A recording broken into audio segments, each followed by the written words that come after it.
Lamu brought a very useful statement, which I thought he would dignify so that we can get a solution to the problems facing the people of Lamu.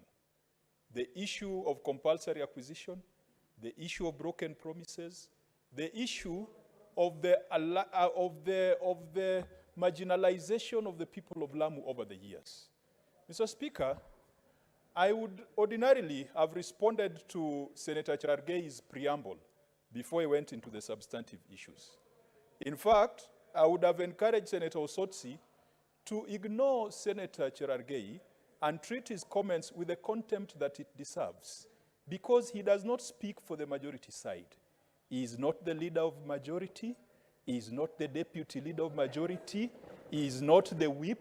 He is not the deputy whip.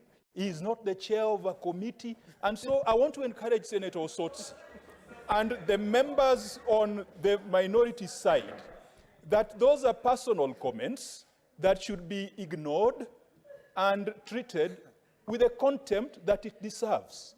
Mr. Speaker, finally, I want to advise my good friend, the Senator for Lamu, that when you are being de-whipped from a committee, it does not have to be because of infidelity.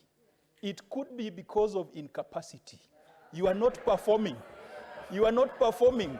It is not infidelity. And so it is a right of the minority side. If you are put to perform, for example, in the Agriculture Committee, and you are not performing, then you can be removed.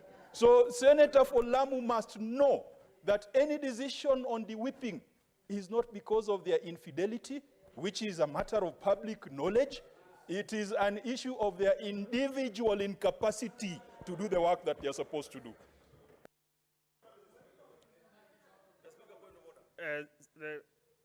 Today I'm a bit general.